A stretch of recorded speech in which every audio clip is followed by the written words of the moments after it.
बातमी बारामतीतून आहे। कऱ्हा आणि नीरा नदीच्या पवित्र संगमावर वसलेलं बारामती तालुक्यातील सोनगाव इथल्या सोनेश्वर मंदिरामध्ये सध्या महाशिवरात्रीनिमित्त भाविकांनी मोठी गर्दी केली आहे। मंदिर पुरातन असल्याने इथे महादेवाची भली मोठी पिंड आहे।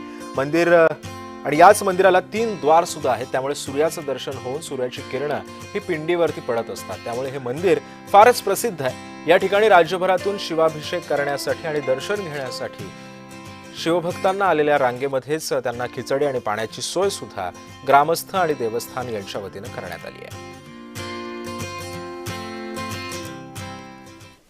आज महाशिवरात्री आहे। देशभरामध्ये मोठ्या उत्साहामध्ये महाशिवरात्रीचा उत्सव जो साजरा केला जातो। मी सध्या बारामती तालुक्यातील कऱ्हा आणि नीरा नदीच्या संगमावर वसलेल्या सोनेश्वर मंदिरामध्ये आलेलो आहे। आपण जर पाहिलं तर आज महाशिवरात्री असल्याने मोठ्या भक्तिभावाने या ठिकाणी राज्यभरातून भाविक जे आहेत ते या ठिकाणी दर्शनासाठी येत असतात आणि खऱ्या अर्थाने देवस्थानच्या वतीने या ठिकाणी मंदिराच्या गाभाऱ्यामध्ये फुलांची सजावट केल्याचं पाहायला मिळत आहे। इथले जे मंदिर आहे हे पुरातन मंदिर आहे। हे मंदिर सरासरी जवळजवळ 7000 सालाच्या आसपासचे हे मंदिर आहे।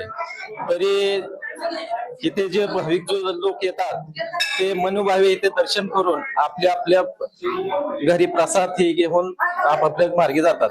कालांतराचं एकदम जुनं मंदिर आहे। आता इथं जे भाविक येतात ते कमीत कमी 20 ते 25 गावात सगळी लोक येतात। तर इथं मनोभावेची पूजा केली जाते। दरवर्षी इथं सकाळी पहाटे 4 वाजल्यापासून इथं सगळे चालू राहतं, सगळं दर्शन वगैरे सगळं। नवनाथ बोरकर, जय महाराष्ट्र, बारामती।